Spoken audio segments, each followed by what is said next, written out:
What is up, guys? EJ here, aka Puckbond007, and welcome to the Movie Reviewers 100, this great collaboration channel here on YouTube that I am proud to be a part of.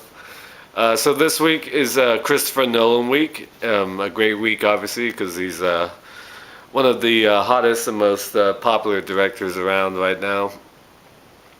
So for this week, I decided I'm going to revisit the film Memento from 2001 or 2000, depending on what release date you believe.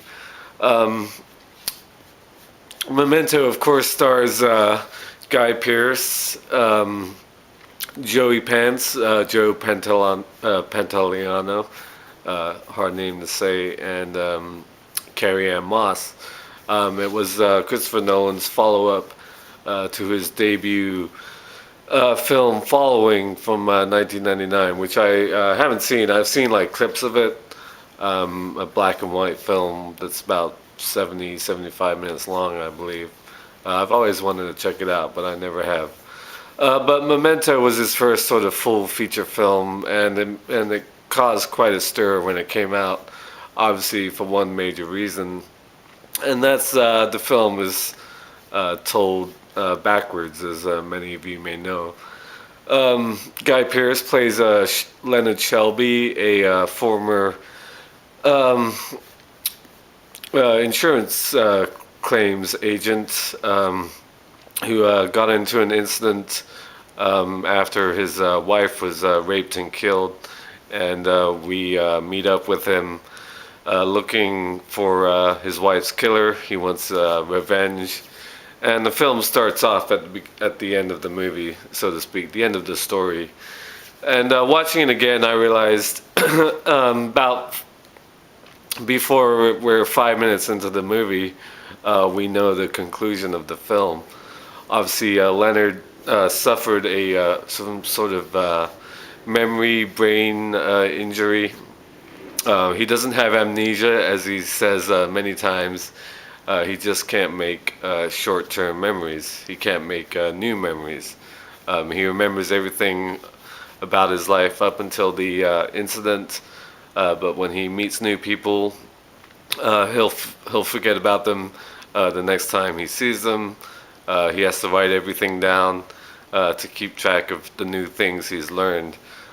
He does this by taking Polaroids of new people, places like the Discount Inn, which he's staying at throughout the movie.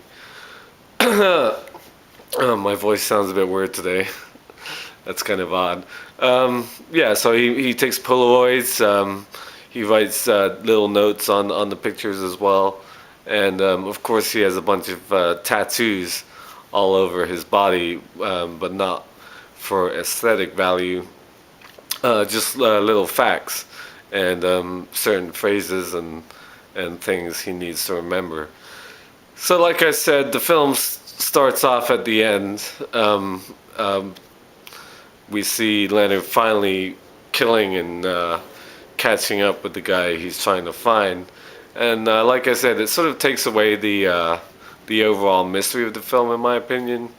At least it did this time watching it again. It's about the fourth time I've seen Memento. I saw it. I don't think I saw it in theaters. I don't remember seeing it in theaters. Maybe I did, maybe I didn't. But I saw it like the year it came out, or the year after it came out on DVD, and I watched it again probably about 4 or 5, 6 years ago. Back in, I know I saw it again in 2006. And so yeah, this was the first time I'd seen it in probably 4 or 5 years. Guy Pearce is very good as Leonard Shelby, and Joey Pants is great as Teddy, the guy who plays a cop, who's his friend and helps him throughout most of the movie, but he's obviously a pretty shady character.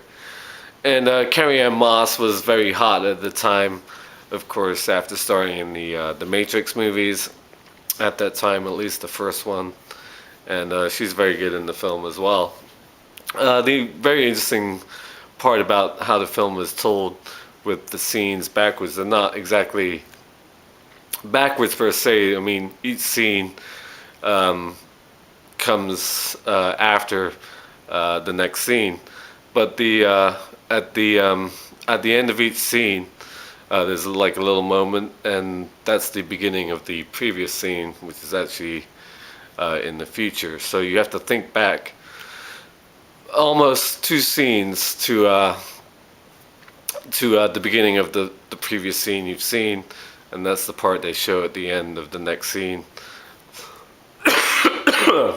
Excuse me. So that makes it sort of confusing, especially the way I just explained it. But when you watch it, that's the feeling you get. You have to think back to the beginning of the previous scene you saw to make sense of the end of the next scene, which is actually previous scene or whatever. My favorite scene is probably when he's uh, he's running in this parking lot, and he's like, "What am I doing? Oh, I'm chasing this guy," and he's chasing a guy who's carrying a gun. But then the guy fires on him, and he's all, "Oh, he's chasing me." That's a great scene. Yeah, there's lots of great moments. It's a very well acted film, and obviously, I won't call it a gimmick. My eyes are watering after coughing. Um, but yeah, Memento is a very interesting film. Tough one to follow for the first time if you don't really know what it's about going into it. But yeah, like I said, this is like the third or fourth time I've seen it, and yeah, I put it right up there with some of Nolan's best. Obviously, the Dark Knight trilogy is as good as it gets, and I'm a big fan of Inception. It's one of my favorite films of the past couple years. Really liked The Prestige, and Insomnia is a very good film as well. So that is my review of Memento. Great movie with Guy Pearce from 2001, obviously. Make sure you check out everybody else's reviews for this great week. I know Alan did a great review of The Dark Knight Rises yesterday. So thank you for watching, and until next time, I'll see you. Bond. James Bond.